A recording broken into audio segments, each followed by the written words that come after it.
Big Op looking like They told me I look 31, 32.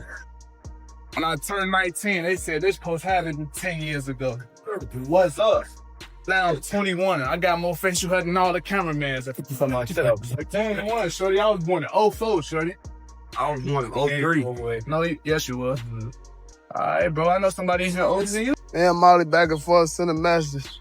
I can tell he break it down. I ain't want to text again. Me and Kappa never ever get to flex again. Us they got Lambos in heaven with it. Big OP is not beefing with one block. He's not beefing with one crew. He went live and crashed out on everyone, any hood that had smoke with his people. And now one of the most dangerous internal conflicts on Chicago's east side is fully in the open. This is the breakdown nobody is giving you the full context on. To understand why this is bigger than a regular beef, you have to understand what NLMB actually is, and why internal tension inside this circle hits different than a standard cross-neighborhood dispute. NLMB, no limit.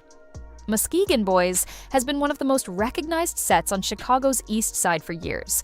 The area has historically had ties to both Black P. Stones and Gangster Disciples, giving it a layered and complicated foundation. Over the decades, multiple generations have come through that ecosystem.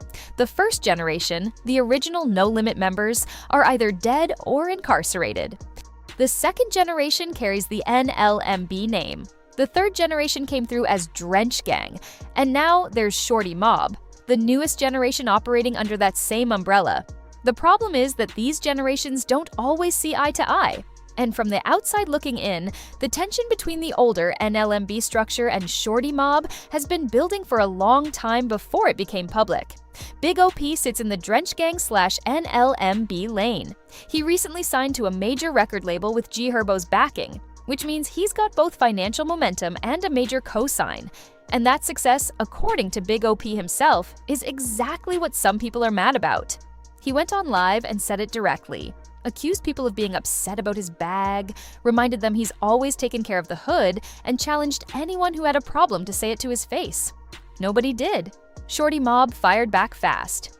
Members responded with direct disses, warned him about mentioning their names, stood behind J-Dog, and dismissed Big OP's credibility entirely, saying he's never actually done anything and people need to stop gassing him up.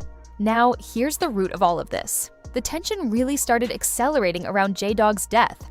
J-Dog was a significant figure in this circle, and when he passed, a lot of members publicly aligned with him.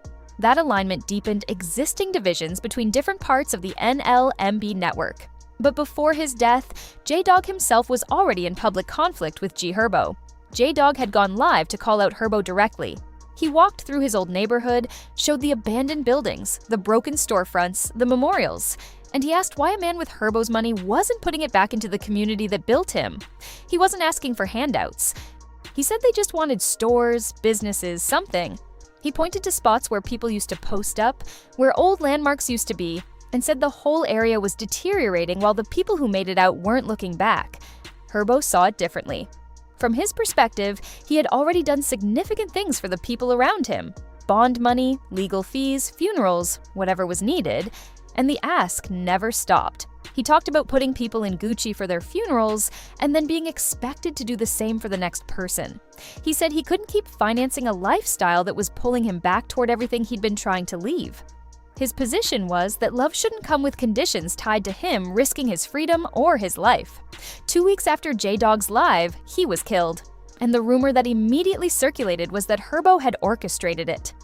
That's never been proven, but in these streets, rumors carry the same weight as facts, and that narrative took hold. Now Big OP's name started getting pulled into it too.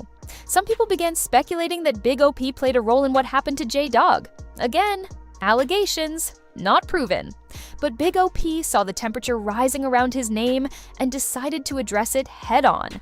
He went on live, challenged anyone who wanted to be in it with him to say so, made it clear he was ready for whatever, and dared anyone to step to him directly. Shorty Mobb members were not impressed. They stood on the J-Dog side of it, dismissed Big OP entirely, and continued calling out his credibility. Then the Live with Risky Bands made things significantly worse. Big OP went on Instagram Live with Risky Bands while the tension with Shorty Mobb was already at its peak. During that live, Big OP made comments about some Shorty Mobb members allegedly getting hit up. And he said he didn't care. That crossed a line publicly. You don't get on live with your ops while tensions are this high and say you don't care about your own people getting hurt. To Shorty Mobb, that was the confirmation they needed. That was Big OP showing everyone exactly where his loyalty stood.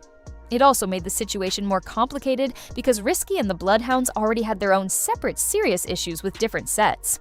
By being on that live, Big OP was positioning himself alongside a group that Shorty Mobb viewed as adversaries. Whether that was intentional or not, the optics sealed it. The sentiment from Shorty Mobb was simple. Big OP was never really with them, and now everyone could see it. Then there's Bloodhound Q50 throwing sneak disses aimed at Big OP, seemingly aligning himself with the Shorty Mobb side of things. Q50 coming in on that side added another dimension because now you've got the Bloodhound network, which has its own reputation and its own history, applying additional pressure on Big OP from a different angle. Now, let's talk about who Shorty Mobb actually is, because a lot of people online treat them like just another Chicago crew. They're not. Shorty Mobb operates as a close affiliate of the broader NLMB network. The younger generation stays extremely active in the streets. Their allies include the Bloodhound crew, and they've formed a wider alliance structure on Chicago's east side that multiple neighborhoods plug into. Their main conflicts run against Front Street, several CVL-connected sets, BKN, and others. And within the last few years, their name has kept surfacing in connection with some of the most significant events in Chicago's current drill scene.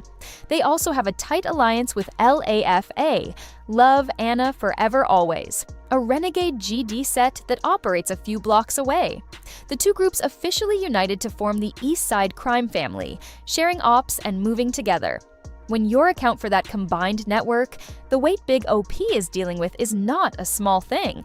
He's not just in it with one set, he's potentially in it with an interconnected alliance that stretches across multiple neighborhoods on the east side.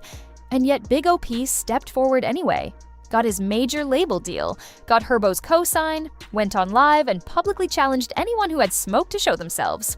That is either the move of a man who has real backing and isn't worried, or a man who is about to find out very fast what that backing actually means when things get serious. Here's what makes this situation genuinely dangerous, beyond the online back and forth. This isn't external beef, where two separate communities are going at it from a distance. This is internal. These are people who grew up in the same network, who know the same people, who have access to the same circles. Internal beefs are harder to contain than external ones because the proximity is already there. People don't have to come looking for each other, they're already in the same spaces. Add in the J-Dog situation and the unresolved feelings around his death, add in the generational tension between NLMB and its younger branches, add in Q50 and the Bloodhound angle, and you have a situation where almost every axis of conflict connects back to the same set of people. Big OP's success is real. The label deal is real. Herbo's cosign is real, but all of that is being built on top of a foundation that is actively cracking underneath him right now. Whether this gets resolved quietly behind the scenes, escalates further, or turns into something more serious than Instagram lives and diss posts, nobody on the outside can say for certain. What's clear is that Big OP has staked out a very public position in a very dangerous internal situation. He's not hiding from it. He's made it plain that he's not backing down. Shorty Mobb has made it equally plain that they're not moving out of the way. Drop a comment. Whose side are you on in this situation? And do you think this ends with a resolution? Or does it get worse before it gets better?